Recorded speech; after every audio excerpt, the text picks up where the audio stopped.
Sports, sports, sports, sports, sports, sports, sports, sports.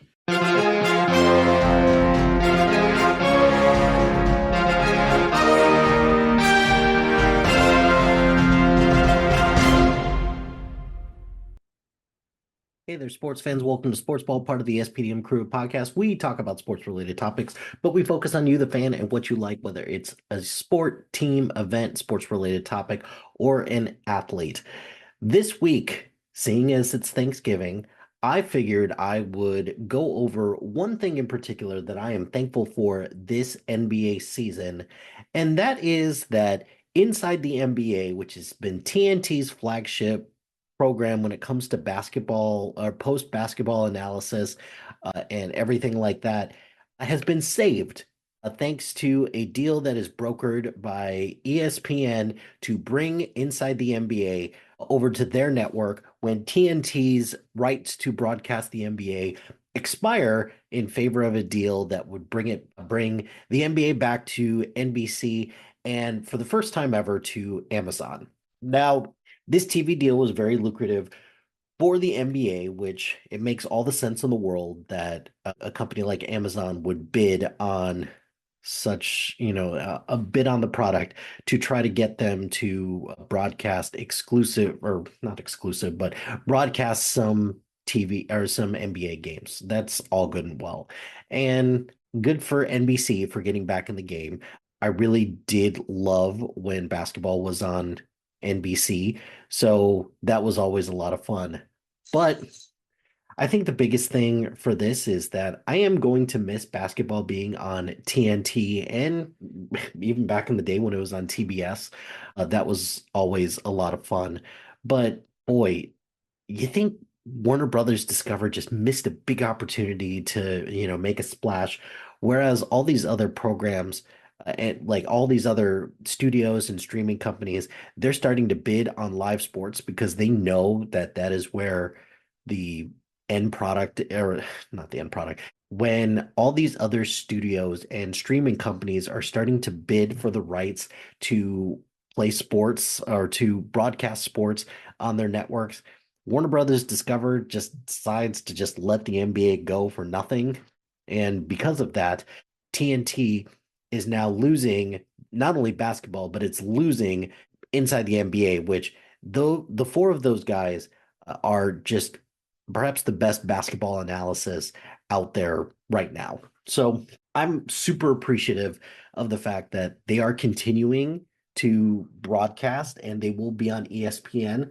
It is a little frustrating because ESPN's basketball coverage, particularly after games and at halftime, what it is, it kind of sucks. It's not very good. And I'm wondering how all of this is going to mesh with Stephen A. Smith, who I like Stephen A. just fine, but he just traffics in hot takes and he, okay, that's not necessarily true. Let me dial that back. I love Stephen A. Smith. I think his analysis when it comes to basketball is really great, and he's plugged in a lot with the players, which is really important. But just his overall basketball knowledge and his basketball prowess is not as strong as it could be. So bringing in the Inside the NBA team is an extremely good move for ESPN.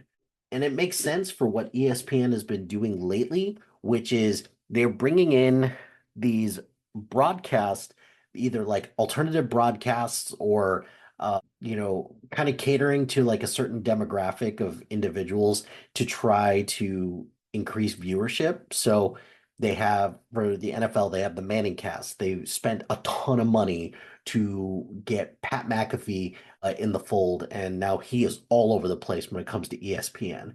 So it makes sense that ESPN is investing a lot in order to try and bolster its programming, but it is also a bit of a weird move for ESPN because it's not like ESPN has been doing great lately.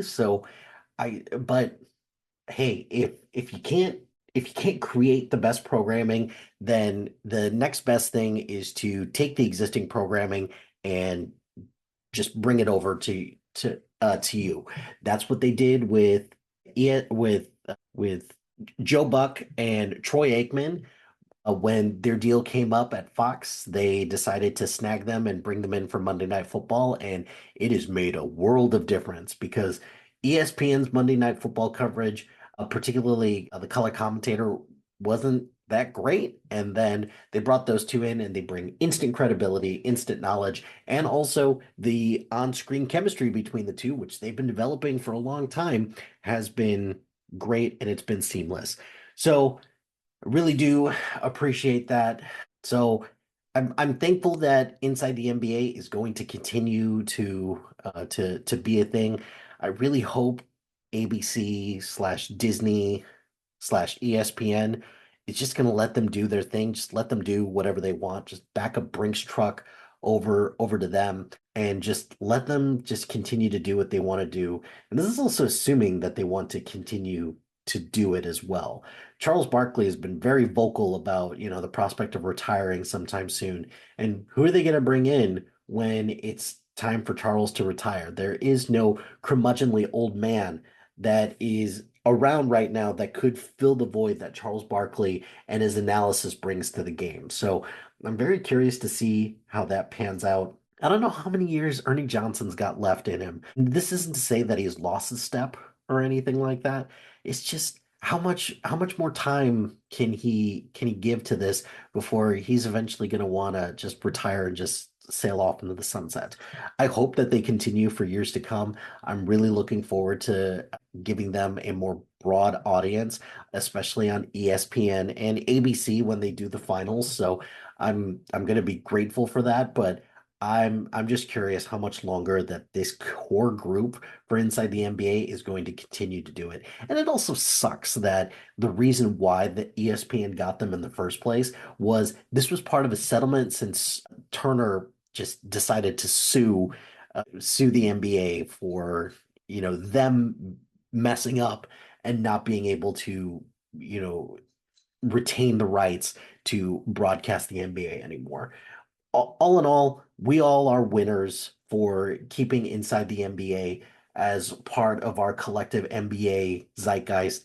And Turner Sports slash Warner Brothers Discover, they're a bunch of idiots because they just decided to let them go. So those are my thoughts on Inside the NBA joining the ESPN ranks. Super grateful and very appreciative on this Thanksgiving to have them continue to be in the fold. But that's going to do it for this episode of Sportsball. Be sure to like, rate, and subscribe to anything and everything wherever you get your podcast. Join us on social media on Facebook, Instagram, X, Threads, YouTube, and Blue Sky at SPDM Crew. Check out our website at spcrew.com. Shout out to High Flyer Creative Studios for making our awesome logo. Greatly appreciate their support. And if you have any marketing, logo, or brand standard needs, contact them at highflyercreative.com. If you've got a podcast idea or you're interested in being part of the SPDM Crew as a guest or collaborating, email us at spdmcrew@gmail.com. Until next time, pain heals, chicks dig scars, glory lasts forever.